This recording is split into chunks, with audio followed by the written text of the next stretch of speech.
5 जून को उसने वापस आना था, लेकिन 5 जून का इसका मर्डर हो गया। आंटी, एक जो माँ होती है वो उसका दिल बहुत ही नाजुक होता है, अपनी औलाद को लेके बहुत ज़्यादा पॉसेसिव भी होती है, सेंसिटिव भी होती है। और फिर जब एक माँ को ये पता चले कि मेरा बेटा मेरी आंखों के सामने घर से बिल्कुल सही सलामत गया है, लेकिन जब वो वापस आएगा तो वो वापस नहीं आएगा बल्कि उसकी डेड बॉडी वापस आएगी। अस्सलाम वालेकुम, आप देख रहे हैं वैल्यू न्यूज़। मैं हूं वजीहा नजम। आज मैं आपकी मुलाकात एक ऐसी माँ से करवाऊंगी जिन्होंने अपने जवान बेटे को खो दिया, और बेटे का कसूर सिर्फ और सिर्फ इतना था कि वो एक लड़की से मोहब्बत करता था और उसे निकाह करना चाहता था। लड़की के घर वाले इस शादी पर रजामंद नहीं थे, इसी वजह से उन्होंने लड़की को भी मरवा दिया और लड़के का भी कत्ल करवा दिया। लड़के का नाम एहसान था। अभी वो एक कॉलेज का स्टूडेंट था, अपनी माँ का इकलौता बेटा था। माँ भी वो जो इस वक्त कैंसर जैसे मर्ज़ में मुब्तला हैं, कैंसर से भी लड़ रही हैं और अपने बेटे को इंसाफ दिलाने के लिए अदालतों के दरवाजे भी बार बार जाकर खटखटाती हैं, लेकिन कहीं से भी इनको इंसाफ नहीं मिल रहा। बच्चे के साथ मामला क्या था, वो किस लड़की को पसंद करता था, इनको इस बात का इल्म था या नहीं, इनकी माँ से जानते हैं। अस्सलाम वालेकुम। वालेकुम अस्सलाम। कैसी हैं आप? जी अल्हम्दुलिल्लाह। आंटी, सबसे पहले बताइएगा आपके बेटे का क्या नाम था, कितनी उम्र थी और सारा मामला क्या था ये? एहसान 22 साल का था, बीकॉम सेकंड ईयर का तालिब इल्म था। लाहौर में मेरे साथ ही रहता था। कोरोना तातीलात पे गांव गया था। 5 जून को उसने वापस आना था, लेकिन 5 जून का इसका मर्डर हो गया। मर्डर की रीज़न उन्होंने ये बताई कि जी हमने गैरत के नाम पे कत्ल किया है। शुरू में जो सारी चीज़ें थी जो हमें दिखाई जा रही थी, बताई जा रही थी, लेकिन जब तफ्तीश हुई तो वो उसके बरक्स थी, यानी कि बच्चों को बेकसूर उठा के अलग-अलग पोजीशन से मार दिया गया। तो उसके बाद से हमने केस जो है उसको फॉलोअप में रखा, केस चलाया, तफ्तीश हुई। तफ्तीश में जो बहावलपुर पुलिस है उसने उनके 6 मुलजमान जो थे, जो वाकई मुलजिम थे, शामिल थे इस सारे दोनों मर्डर्स में, उनको बेगुनाह कर दिया। मुलजमान में जो है वो पुलिस ने जो नॉमिनेट किए थे, रहीम यार खान पुलिस ने, वो थे अल्लाह यार, अहमद यार, मोहम्मद यार, असद यार, सिबतुल्लाह, दाऊद, इजाज़, अमानुल्लाह। बाद में जो है इन्होंने पुलिस के साथ मिली भगत करके तो अपने कुछ लोग जो हैं बेगुनाह करवा लिए, और बाकी जो हैं जिसमें एजाज़, दाऊद, अमानुल्लाह, सिबतुल्लाह और अल्लाह यार, ये अभी इसमें गुनाहगार कर दिए गए हैं। यानी आंटी, मुझे ये बताइएगा कि ये कौन सा गाँव था और आपका ताल्लुक़ किसी गाँव से, आप शहर आई थी बच्चे को पढ़ाने के लिए यहाँ पर लेकर आई थी? जी, बस्ती वलाना से मेरा ताल्लुक़ है, जो रहीम यार खान ज़िला तहसील सादिकाबाद में एक बस्ती है उससे। और मैं एहसान को यहाँ पे लेके आई थी उनकी स्टडीज़ के हवाले से, ताकि वो पढ़ लिख जाए, कुछ बन जाए। और जो मेरा ड्रीम था वो ये था कि वो CSS करे। बिल्कुल ठीक है। मुझे बताइएगा, एक बेटा अपनी माँ के बड़ा क्लोज़ होता है, अगर वो किसी को पसंद करता है तो अपनी माँ से बात लाजमी शेयर करता है कि मैं मोहब्बत करता हूँ या निकाह का पैगाम भेजना चाहता हूँ लड़की की तरफ। आपके बेटे ने कभी आपसे कोई ऐसी बात शेयर की थी कि वो किसी लड़की से मोहब्बत करता है, शादी करना चाहता है? नहीं, उसने क्लियरली शेयर नहीं की थी, लेकिन जब जा रहा था तो तब मुझे ये चीज़ कही थी कि मैंने आपसे एक बात करनी है। तब मेरी जो है ना कीमोथेरेपीज़ चल रही थी, तो फिर मुझे कहता कि अभी नहीं करूँगा, जब वापस आऊँगा ना फिर आपको बताऊँगा। तो बाद में मुझे मेरे जो भतीजा मेरे साथ ही रहता है, वो बच्चा भी, उन्होंने बताया कि एहसान शायद ये बात करना चाह रहा हो आपसे, लेकिन उसने कभी खुल के मुझसे इस तरह से बात नहीं की थी।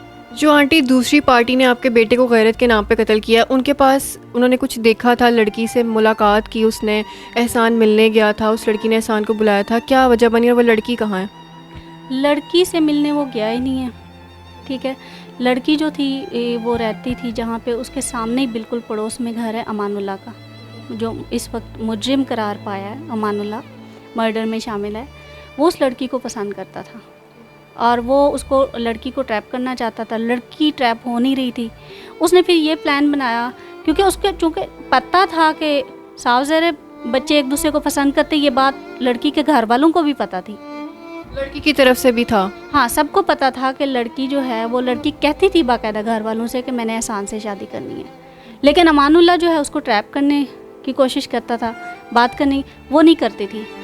जिस बात पे आके अमानुल्लाह ने ज़िद में एहसान को ट्रैप करवाया, उसको पहले, अब देखें, एक बंदा जो है रात को 12 बजे जा रहा है बाइक पे, अभी वो सड़क पे पहुंचा भी नहीं है और पीछे से अमानुल्लाह आ जाता है, और अमानुल्लाह आता है तो उसके 5 मिनट के अंदर अंदर 3 गाड़ियां आ जाती हैं असलहे के साथ, अपने गार्ड्स लेके, अल्लाह यार, अहमद यार, और ये 10-15 लोग, सिबगतुल्ला वगैरह सारे। तो मतलब प्लान था ना। गांव में तो मोस्टली लोग 8-9 बजे सो जाते हैं, और 5 मिनट में कौन गाड़ियाँ इतनी जल्दी निकाल के 15 लोग कैसे इकट्ठे हो सकते हैं? अगर उनका प्लान नहीं था तो। प्लान था तो 5 मिनट के अंदर अंदर सारे पहुँचे। सब ने लड़के को उठाया, मेरे बच्चे को मारा, मार के फिर उसके बाद इनको होश आई कि हम अब लोगों को क्या जवाब देंगे। फिर इन्होंने लड़की को उठाया, जो कि इन्वेस्टिगेशन में क्लियर कट आ चुका है कि लड़की को बाद में घर से उठाया गया है, घर से उठा के उस बच्ची को मारा गया है। और बाद में इन्होंने 5:30 बजे अहमद यार ने अनाउंस किया है कि हमने दोनों बच्चों को बामी मुशावरत से मार के नहर में फेंक दिया है, आप लोगों ने जो करना है कर लें। मतलब उन लोगों की इतनी दीदा दलेरी। उस वक्त आप कहाँ थी जब आपके बेटे को मारा गया? आपको किस तरह से खबर पहुंची थी कि आपके बेटे अब इस दुनिया में नहीं है? मैं लाहौर में थी, मेरी थेरेपीज चल रही थी। मुझे तकरीबन 2:30 पे पता चला कि एहसान को उठा के ले गए।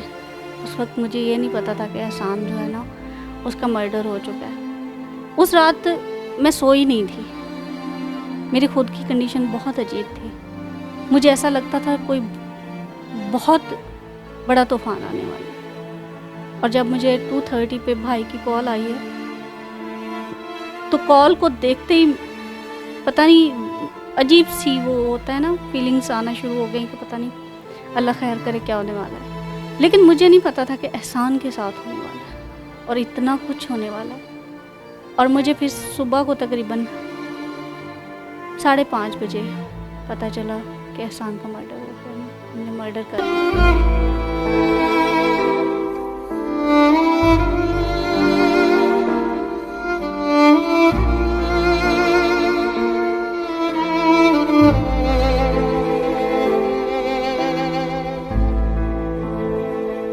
आंटी, एक जो माँ होती है वो उसका दिल बहुत ही नाजुक होता है, अपनी औलाद को लेके बहुत ज़्यादा पॉजिटिव भी होती है, सेंसिटिव भी होती है।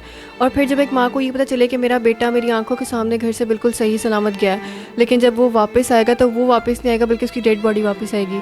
जब आपने खबर सुनी कि आपका बेटा अब इस दुनिया में नहीं है और इतनी बेदर्दी से उसको कत्ल किया गया, क्या उस वक्त आपकी कैफियत थी? क्या पहला लफ्ज़ जो आपके मुँह से निकला वो क्या था? जब मुझे पता चला था कि एहसान इस दुनिया में नहीं है, तब मैं बिल्कुल खामोश हो गई थी। यकीन और बेयकीनी की कैफियत थी। ऐसे लगता था जैसे सब लोग झूठ बोल रहे हैं। जब मैं वहाँ पहुँचूँगी ना, तो एहसान मेरे सामने होगा। ऐसा कुछ नहीं होगा, कोई इतना जालिम कैसे हो सकता है कि एक यतीम बच्चे को उठा के मारते हैं। और जब मैं वहाँ पहुँची हूँ ना, 7:30 का राउंड टाइम था। मैं गेट के अंदर जब एंटर हुई हूँ एहसान के घर, तो सामने सब लोग रो रहे थे। और तब मेरे पाँव के नीचे से ज़मीन निकली। तब मैंने चीखना शुरू कर दिया और मैं जाने नहीं चाहती थी। मैं गेट से बाहर की तरफ भाग गई, अंदर नहीं मैं जाना चाहती थी।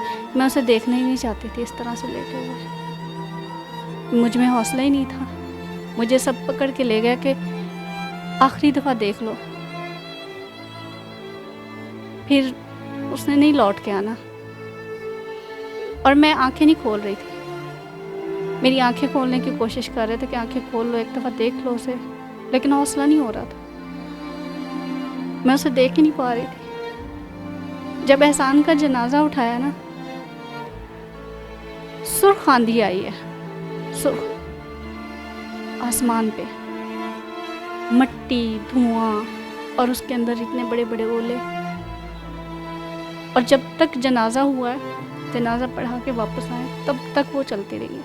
उनके गलत फैसले को आप दुरुस्त कर दें, आप उनके साथ स्टैंड लें। जब आप होंगे तो बच्चे महफूज होंगे। बिल्कुल ऐसी है। बहुत शुक्रिया आपके वक्त का। ये एक माँ थी जिन्होंने अपने जवान बेटे को खोया है सिर्फ़ और सिर्फ इसी वजह से कि उनका बेटा किसी से मोहब्बत करता था और निकाह करना चाहता था। इस्लाम ने और हमारे कानून ने दोनों ने एक लड़की को भी और एक लड़के को भी ये आज़ादी दी है कि वो ज़िंदगी गुजारने के लिए अपना जो पार्टनर है उसको खुद चूज़ कर सकते हैं। इसमें कोई गुनाह नहीं। अपने पेरेंट्स को एतमाद में लेके, उनको ट्रस्ट में लेके वो अपने पेरेंट्स से बात शेयर कर सकते हैं। एहसान की शायद यहाँ पर गलती सिर्फ इतनी सी थी कि उसने अपनी वालदा को इस बात के बारे में नहीं बताया था कि वो एक लड़की से मोहब्बत करता है और उससे शादी करना चाहता है। हो सकता है अगर इनको इस बात का पता होता कि इनके बेटे की कोई पसंद है तो शायद ख़ुद कोई उसके लिए स्टैंड लेती हैं, उसकी हेल्प कर सकती हैं। आप लोगों की इस बारे में क्या राय है मुझे बता सकते हैं। इनको इंसाफ मिलेगा नहीं मिलेगा, ये हम अदालतों से तवक्को करते हैं कि इस माँ को जो कैंसर से भी लड़ रही है और अपने जवान बेटे के लिए बाहर भी निकल रही है इतनी गर्मी में, कि बस मेरे बेटे को इंसाफ मिल जाए और मुजरिम को जो है वो सज़ा मिल जाए, ताकि कल को किसी और माँ इस तरह से टीवी पे बैठ के इंटरव्यू ना दे रही हो, किसी और बेटे को किसी और बेटी को दोबारा से इस तरह से गैरत के नाम पे कत्ल ना किया जाए। ये सिर्फ अपने बेटे के लिए नहीं बल्कि हर बेटे हर बेटी के लिए आवाज़ उठा रही हैं जो एक दूसरे को पसंद करते हैं, लड़का लड़की, और एक दूसरे से मोहब्बत की शादी करना चाहते हैं।